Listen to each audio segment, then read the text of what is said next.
Bem-vindo ao Futebol Descomplicado. Concluída a oitava jornada e após mais um clássico, o Futebol Clube Porto continua na frente do campeonato com 3 pontos de distância para o Sporting e 4 para o Benfica. Tal como tinha referido no último episódio, o Futebol Clube Porto atravessa um bom momento.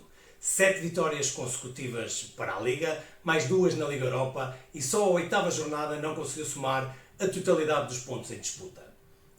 O Benfica foi o primeiro a apagar a chama imensa no Dragão.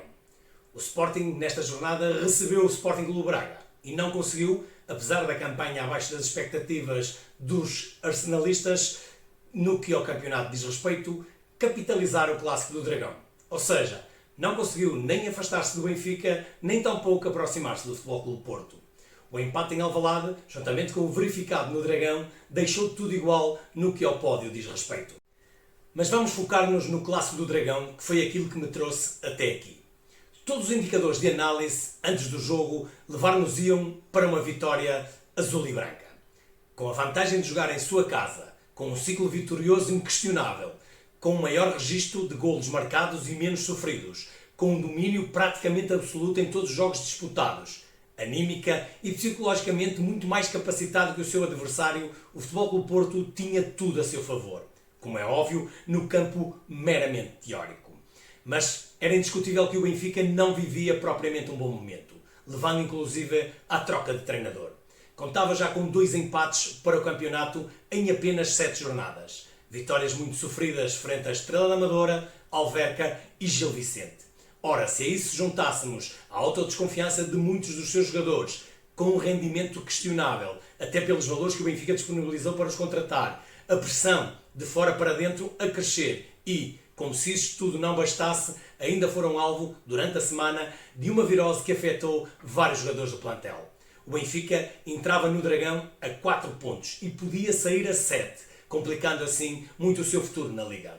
Portanto, tal como Mourinho disse, era importante ganhar, mas era fundamental não perder. Estávamos claramente perante um cenário de alguma fraqueza para os encarnados.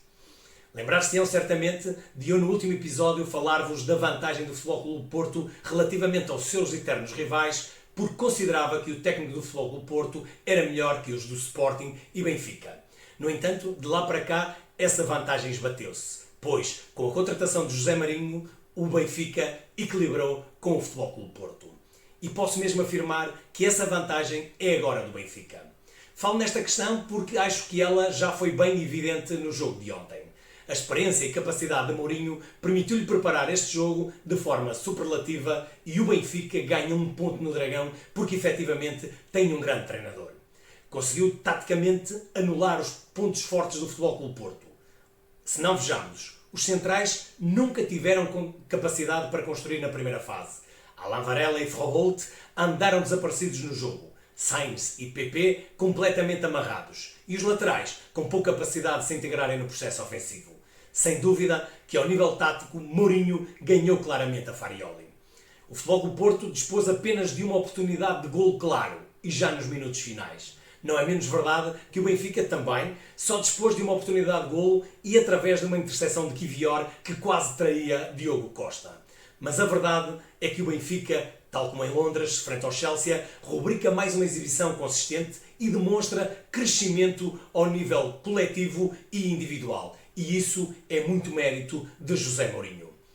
Como já referi, os indicadores levavam a crer que o Futebol Clube Porto, com maior ou menor dificuldade, iria vencer este jogo.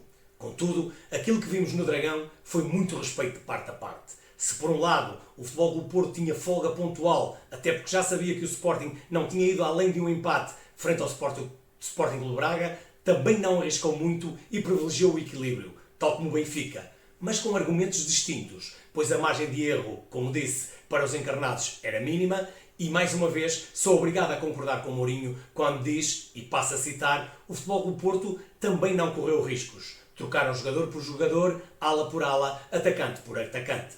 Fim de citação. E tinha muita margem, como já referi, para correr esses riscos.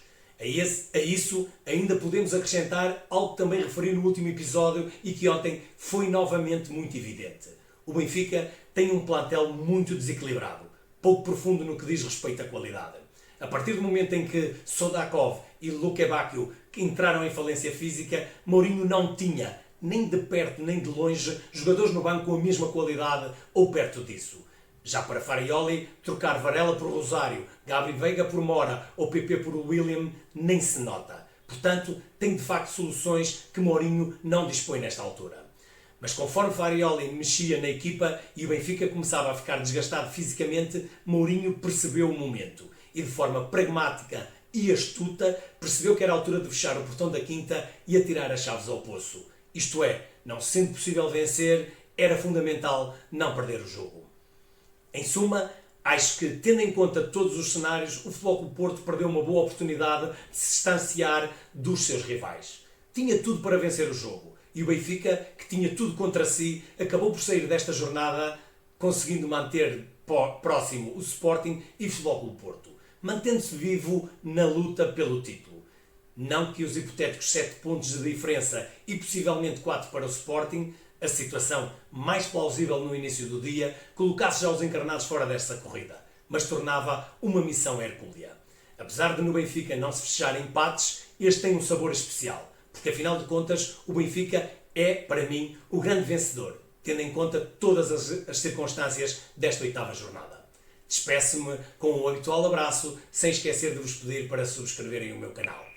Forte abraço!